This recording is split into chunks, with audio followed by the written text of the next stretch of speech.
Welcome to the Sanjay Kathuria podcast and life has come full circle. इसी studio में 1 साल पहले आपके साथ मेरा इनॉग्रेशन हुआ था एज अ गेस्ट। 1 ही साल हुए हैं क्या? 1 साल 4 महीने हुए होंगे। अप्रैल 2024 था। 1.5 साल हो गया, मतलब सॉरी, अब सितंबर 2025 हो गया।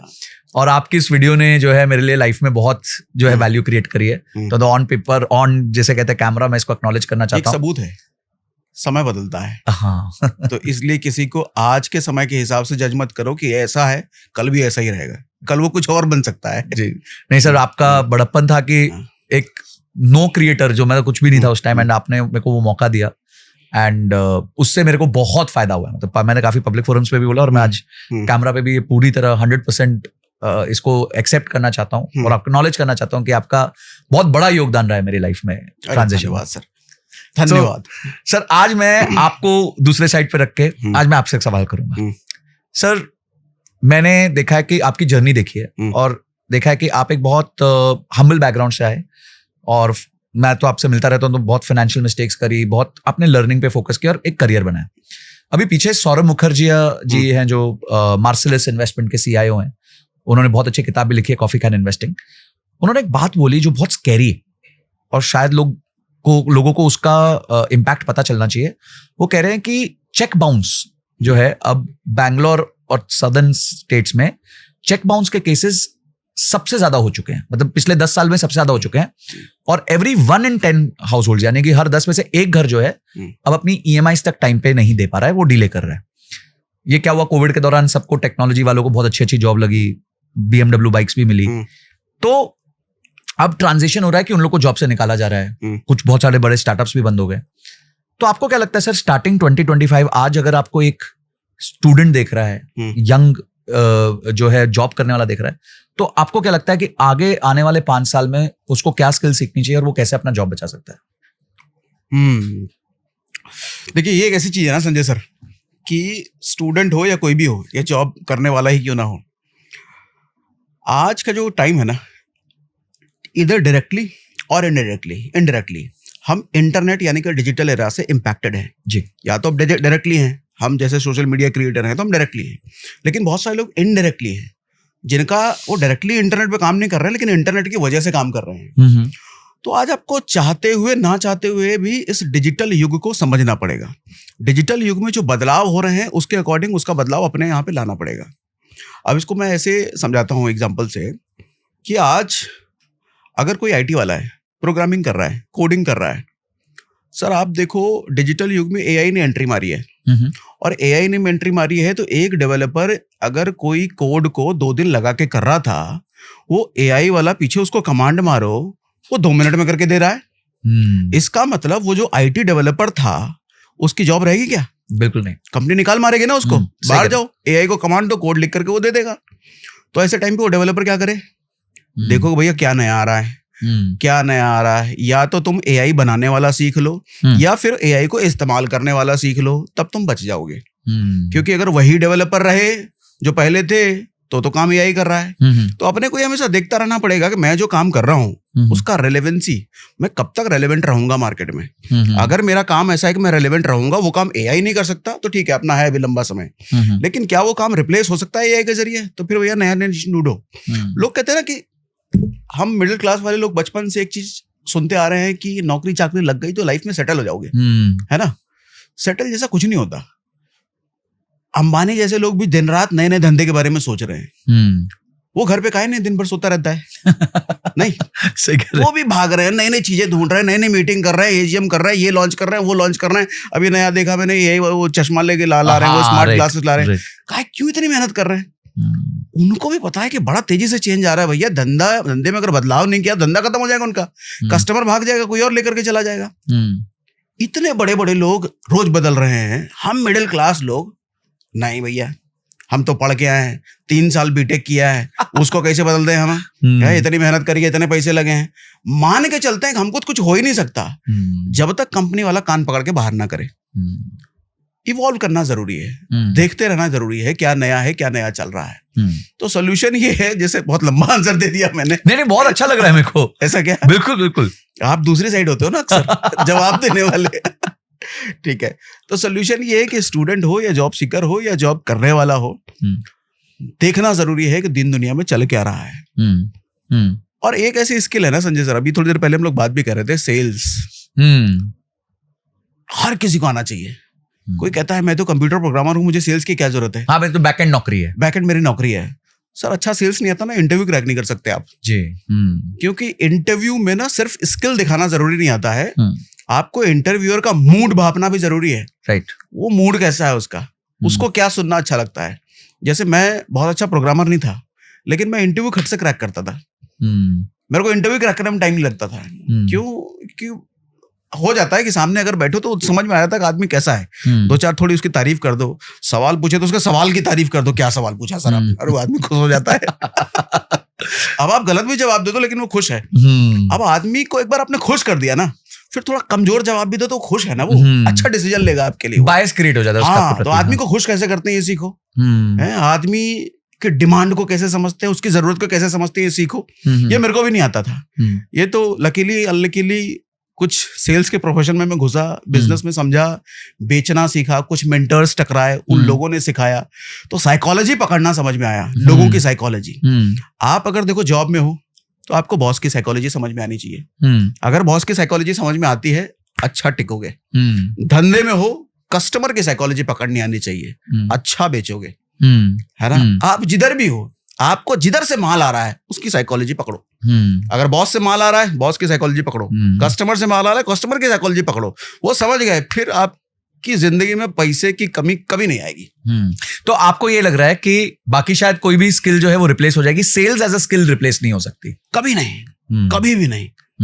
तो अगर आज कोई हमें देख रहा है यहाँ पे, तो आपका उसको डायरेक्ट मैसेज ये है कि सेल्स उसको सीखनी चाहिए, और सेल्स में परसुएशन, मूड अंडरस्टैंडिंग, ये सब बहुत सारे एलिमेंट्स आते हैं जो आपको सीखने चाहिए। सेल्स ही है सर साइकोलॉजी समझना सामने वाले की। सामने वाला चाहे बॉस हो, मालिक हो, कस्टमर हो, सेल्स ही है साइकोलॉजी समझना। जिसको साइकोलॉजी समझना आता है वो कुछ भी कर सकता है, वो बेच भी सकता है, अपनी बात मनवा भी सकता है। अभी सर देखिए, जब इंडस्ट्रियल रेवोल्यूशन हुआ तो जो लेबर थी वो रिप्लेस होने लग गई, ठीक है, जिसका मतलब दिमाग का काम नहीं था। ये पहली बार हमारे जीवन काल में, शायद पिछले 5,000 साल में हुआ है कि people with mind are started getting replace. मतलब जैसे आपने बोला कोडर है, कंटेंट राइटर है, आज आप भी देखते हैं, हम भी देखते हैं कि कोई भी अच्छा एआई टूल है, वो ऐसे लिखता है जैसे कोई डायलॉग राइटर लिख रहा है। हाँ, इतने अच्छे डायलॉग्स वो लिख के दे देते हैं। तो यानी कि हर स्किल ही जो है वो रिप्लेस होने की कगार पे धीरे धीरे आ रही है। तो सर अब मेरे को ये समझ आ गया एज अ व्यूअर कि मेरे को सेल्स करनी है। अब सेल्स में सर इंडिया तो मेरे को लगता है एज अ कंट्री सेल्स समझती ही नहीं है। एक तो सेल्स से उनको लगता है कि सामने वाला बुरा मान जाएगा, सामने वाले को मैं कैसे मनाऊं, मैं मनाऊंगा क्या, एक थोड़ा ईगो आ जाता है, ठीक है। पर उनको नहीं समझ आता कि बच्चा रोता है तब भी सेल्स कर रहा होता है, आप अपनी गर्लफ्रेंड पटा रहे हो तो तब भी सेल्स कर रहे होते हो, आप जॉब पा रहे हो तो तब भी सेल्स बहुत एसेंशियल पार्ट है लाइफ। तो सर आइए सेल्स, क्योंकि आपने सेल्स में महारत ही हासिल करी, तो थोड़ा हम सेल्स को डीप डाइव करते हैं कि अगर आज एक व्यक्ति सेल्स सीखना चाहता है तो उसका स्टेप 1 क्या होना चाहिए? स्टेप 1 क्या होना चाहिए? क्या वो कोई किताबों से स्टार्ट करे, या कोई किसी तरह की कोचिंग ज्वाइन करे, या कोई जाके एक बड़ी कंपनी में सेल्स का एजेंट बन के काम करना चालू करे, क्रेडिट कार्ड बेचे या फिर इंश्योरेंस बेचे? ये सबसे अच्छा रास्ता है। किसी इंश्योरेंस कंपनी को ज्वाइन कर लो, रियल एस्टेट कंपनी को ज्वाइन कर लो, क्रेडिट कार्ड वाली कंपनी को ज्वाइन कर लो, जहां आपसे माल बिकवाया जाता है वैसी कंपनी को ज्वाइन कर लो। सिर्फ कोर्स करके या सिर्फ वीडियो देख करके आप सेल्स नहीं सीख सकते। सेल्स तो तब आता है जब आप रियल ग्राउंड पे, फील्ड पे लोगों से टकराते हो, उनके ऑब्जेक्शन को झेलते हो। आप कह रहे हो भैया माल ले लीजिए, और वो कहता है कभी पैसे नहीं है, आपका माल बिक नहीं रहा है, तब दिमाग दौड़ता है कि मैं क्या करके माल बेचूं। ऐसी किसी कंपनी को ज्वाइन करे जहां माल बिकवाया जाता है। पर सर 100 में से 98 कस्टमर खरीदते नहीं है। हाँ, जनरल थंब रूल है, मतलब हो सकता है 98 हो 95 हो। अब मैंने सेल्स की तरह ज्वाइन कर लिया, मैं 18 साल का हूँ, पहले 5 कॉल हुए, सामने वाले ने बड़े गंदे तरीके से बात करी, तो मेरा तो मनोबल ही टूट जाता है उसके बाद। सर जरूरत पे डिपेंड करता है। जैसे मैं किधर कैसे आया, मैं आईटी में था जी, सैलरी भी ठीक ठाक थी, लेकिन सैलरी ठीक ठाक होने के बावजूद भी मेरी जरूरतें बड़ी थी, शौक बड़े थे, तो जरूरतें बड़ी थी, खर्चे मैंने पहले ही बहुत बड़े कर रखे थे। तो मैं इस तलाश में था कि मुझे कुछ चाहिए जॉब के अलावा जो मुझे बचाए, शौक जो मेरे बड़े बड़े हैं वो पूरे कर पाए। तो मैं भूखा था, तो भूखा था तो कुछ लोग टकराए जिन्होंने बोला ये काम करेगा तो ऐसा ऐसा हो सकता है। घुस गया मैं। अच्छा, चूंकि मेरी जरूरत है तो मुझे 5 लोग मना करे, 500 लोग मना करे, मुझे फर्क ही नहीं पड़ता, क्योंकि मैं पता है कि अगर नहीं कर पाऊंगा तो मैं भूखा मर जाऊंगा, मेरा परिवार भूखा मर जाएगा। और सर ये डर जब आपके मन में है कि आपको रोटी नहीं मिलेगी, आपका घर नहीं चलेगा, सर 5000 लोग मना कर दें फर्क नहीं पड़ेगा। लेकिन जब आपका पेट भरा है, आराम से घर चल रहा है, सर 5 लोग क्या, एक आदमी बोले तो आदमी वहीं सरेंडर कर देता है, मेरे से नहीं हो सकता। सारा खेल है भूख का, तड़प का, कितनी बड़ी भूख है, कितनी बड़ी तड़प है। इसलिए सर सेल्स के जॉब्स को लोग गाली देने लग जाते हैं कि यार बहुत बेकार काम है, धूप में चलवा रहे हो और मेहनत करवा रहे हो। पर एंड ऑफ द डे कोई भी ऑर्गेनाइजेशन चलती है तो सेल्स की वजह से चलती है। जब तक कस्टमर से माल नहीं आएगा, ना किसी की तनख्वाह दी जाएगी, ना कोई बैकएंड वाला तनख्वाह कमा पाएगा, ना किसी बैंक का ब्याज दिया जा पाएगा। तो सेल्स तो बहुत जरूरी है। अब पहला स्टेप है सर, मैंने कोई ज्वाइन कर ली कंपनी, फॉर एग्जांपल एक इंश्योरेंस कंपनी को ज्वाइन कर लिया, क्योंकि मुझे लगता है वो काफी अग्रेसिव सेलिंग करते हैं। तो रियल एस्टेट और इंश्योरेंस में लगता है ये 2 प्रोडक्ट बहुत अग्रेसिव सेलिंग होती है।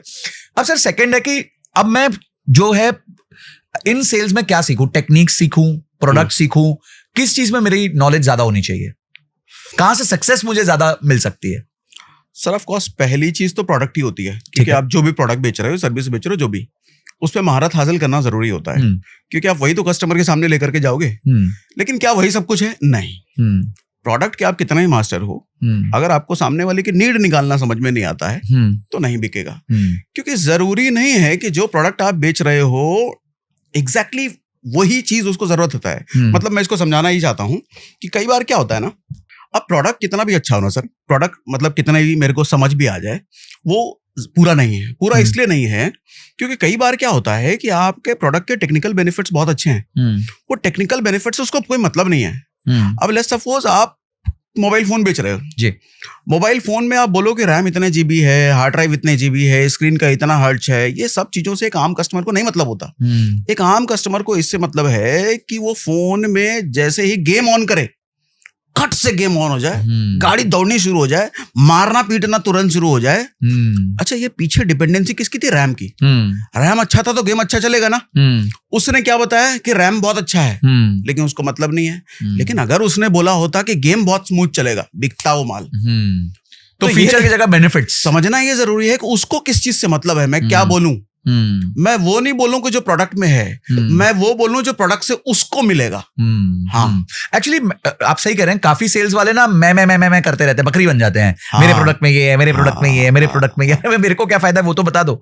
तो ये एक सेक्शन हो गया कि एक व्यक्ति को प्रोडक्ट का भी पता होना चाहिए, और मैं जिसको वो बेच रहा हूं उसके लिए वो फायदेमंद कैसे होगा, उसके डेली लाइफ में वो कैसे उसकी प्रॉब्लम सॉल्व करेगा, या यूज करेगा, कौन सा प्रॉब्लम सॉल्व करेगा, हाँ, या उसके कौन से गोल को अचीव करने में हेल्प करेगा, तो वो उसको हमारे को पता होना चाहिए। यस। अब सर बहुत सारी किताबें लिखी गई परसुएशन के ऊपर, इन सब के ऊपर, तो परसुएशन, क्या हमें ये किताबें पढ़ के या पॉडकास्ट देखे कुछ डायरेक्शन मिल सकती है कि सेल्स को हम कैसे बेटर कर सकते हैं, या फिर आप कहेंगे कि 100 कॉल आप ले लो, उसमें से 95 लोगों ने रिजेक्ट कर दिया और उसमें आप खुद ही ढूंढो कि क्या गलती हो गई मुझसे और क्या ठीक करना है? नहीं, ऐसा नहीं होता है।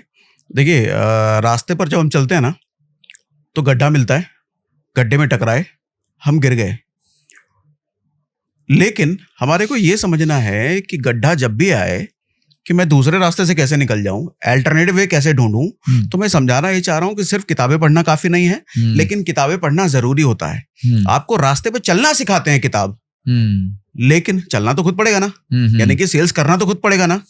तो तजुर्बा बहुत जरूरी होता है उस नॉलेज के साथ साथ। किताब आपको नॉलेज दे रहा है, बता रहा है कि क्या करना है, लेकिन तजुर्बा तो तब होगा जब हम करने जाएंगे ना, कस्टमर से जब मिलेंगे, उस रास्ते पर चलेंगे, तब हमारे को समझ में आएगा गड्ढा है तो मुझे इधर से निकलना है या जंप करना है।